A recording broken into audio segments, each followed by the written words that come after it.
let's not delay it, because if there is another dharna, so to say, then this CPAC program will be derailed, and by the time of elections 2018, we won't we won't be able to show anything to the people of Pakistan.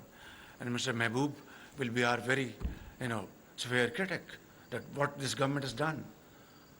So what I'm saying is, as a result of that program, that decision, 5,000 megawatts, out of that, 3,500 megawatts was installed by GE, United States blue chip company. And it was the most transparent investment, and the prices were the lowest in the world. It can't be beaten as I speak. And in the fastest possible time, these plants were installed. That's how we want to rebuild our friendship, in terms of transparency, in terms of trust, in terms of mutual respect. And I want to assure you, my friend Ambassador, that I'll be the most ardent supporter of this friendship. Let bygones be bygones. As I said, there is a lot you would want to say, or your side would want to say, and on our side. But as long we open this and renew this friendship through honest dialogue, through sincere dialogue, and serious dialogue, I can tell you we will not go wrong. And I was in Washington, New York, with my colleagues, had very productive, short but very productive meetings with Secretary Blinken, and of course my meeting with President Biden was again very reassuring. I thank them.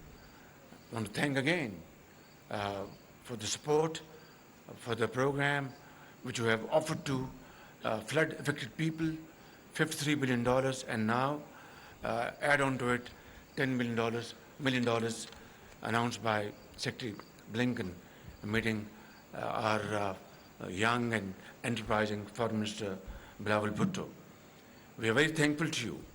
But then I have to say and make a couple of comments.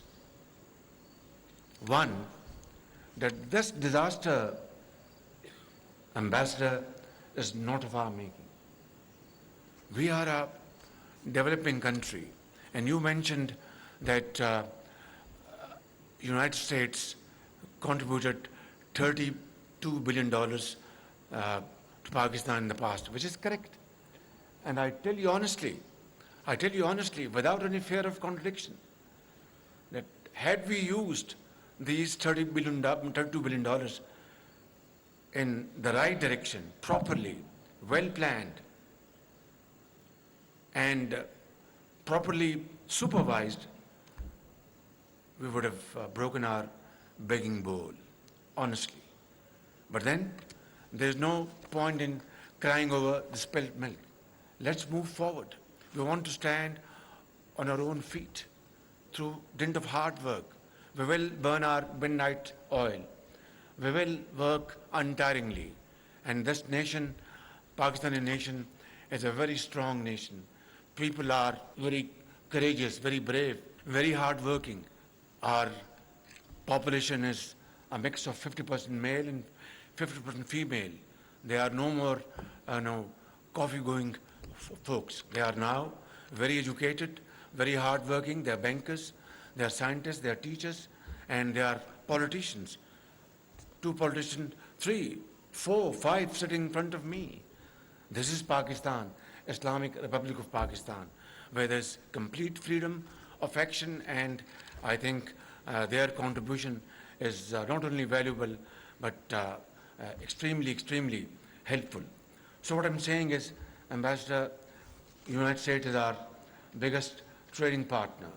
You have been extremely kind, and your teams have come to Pakistan.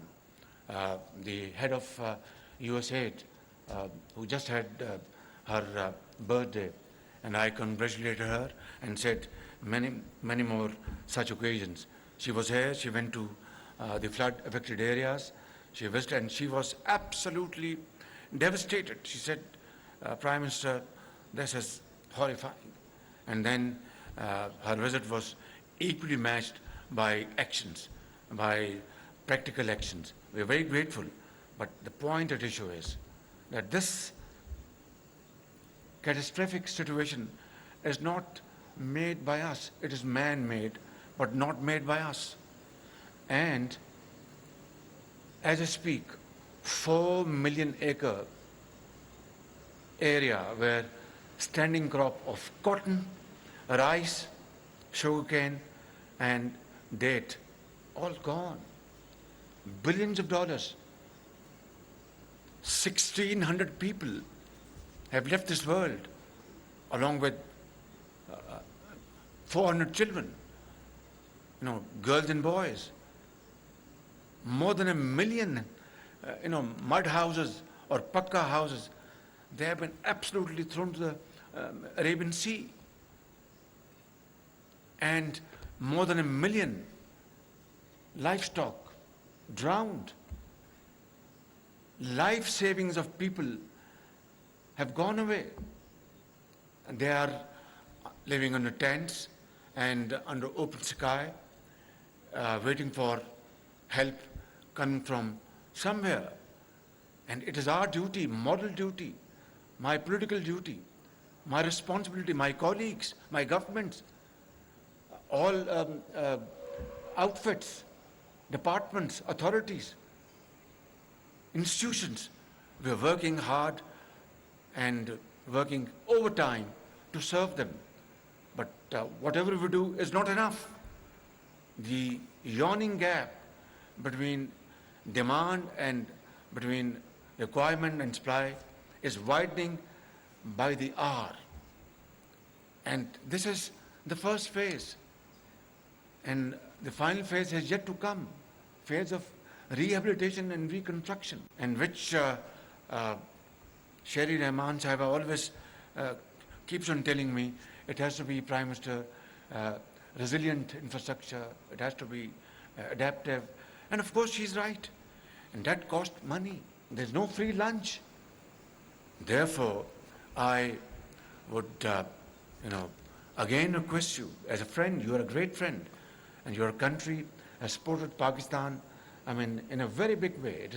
It is clear, loud and clear to all and sundry, that now we need international community to stand by us and support us.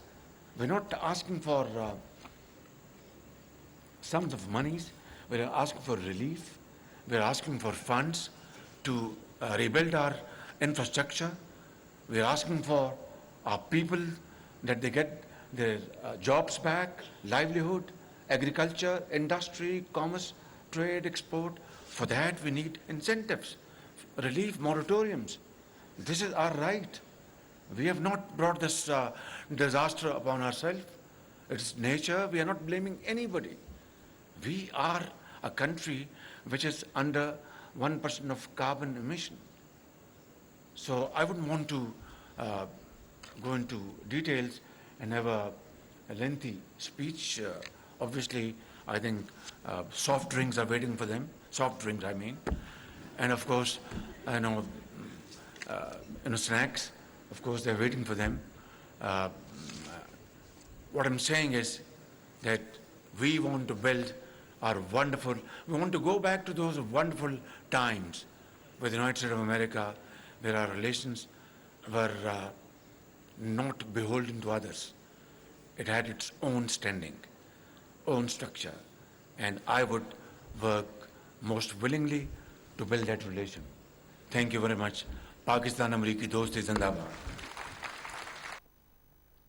पाक America ताल्लुकात की 75वीं सालगिरह की तकरीब से खिताब कर रहे थे वज़ीर-ए-आज़म मोहम्मद शहबाज शरीफ। उन्होंने कहा कि अमेरिका पाकिस्तान को तस्लीम करने वाले पहले ममालिक में से है। ये तकरीब अमेरिकी सफारतखाने में हो रही थी, जिससे